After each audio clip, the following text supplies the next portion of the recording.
একে একে যাই চলে যায় সোনার পাখিরা, তোমার হুঁশ হবে না রাসূল। একে একে যাই চলে যায় আমি সোনার কেমন বাবা বলেন?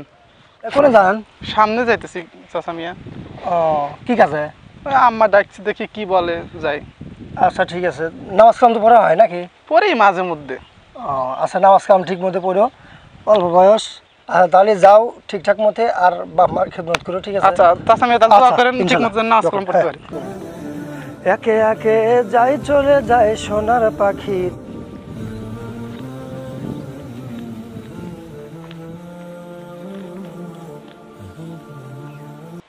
এই মামুনুল হক মুক্তি পেয়েছে প্রায় 3.5 বছর পরে।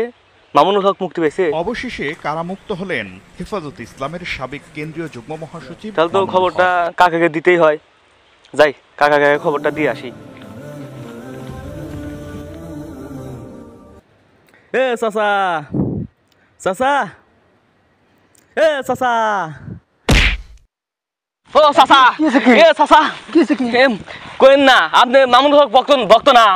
এ মামুনুল হক মুক্তি পেয়েছে না, তো কথা বিশেষ হইল মামুনুল হক সব ছেড়ে দিবি, এত কিছু হওয়ার পরেও মামুনুল হক সব কথা বিশেষ। সত্যি কথা কইতেছি, আমি রাস্তা দিয়ে মাদ্রাসা যাওয়ার সময় আমি পাচ্ছি।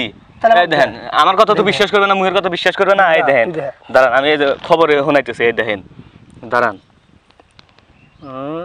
এই যে বাড়াইছে, এই দেখেন। অবশেষে কারামুক্ত হলেন হেফাজত ইসলামের সাবেক কেন্দ্রীয় যুগ্ম মহাসচিব। সুবহানাল্লাহ, আলহামদুলিল্লাহ। এই দেখেন, আবার দেখেন, এই যে খবরে নিউজ চ্যানেলে সবাই দেখছেন, সময় টিভি, এই যে দেখেন, সময় টিভি থেকে সম্প্রচার হচ্ছে। হ্যাঁ, আবার বের হয় যে ভাষণে দিছে, এই যে দেখেন। হ্যাঁ, ভাষণ। আলহামদুলিল্লাহ, আল্লাহ আল্লাহ তোমার কাছে লাখ লাখ শুকরিয়া। আল্লাহ আল্লাহ আল্লাহ, তুমি হুজুরের শরীর সুস্থ রেখো। আল্লাহ রব্বুল আলামিন, যে সমস্ত জালেমরা হুজুরকে সমস্ত কষ্ট দিয়েছে, আল্লাহ তাদের তুমি ধ্বংস করে দাও, আমিন। তাতে বাইরে তোর চাষি করবো, গরু গোস্ত বাঁচলাম নি, খুশি কি আছে, কাম কাজ সত্য।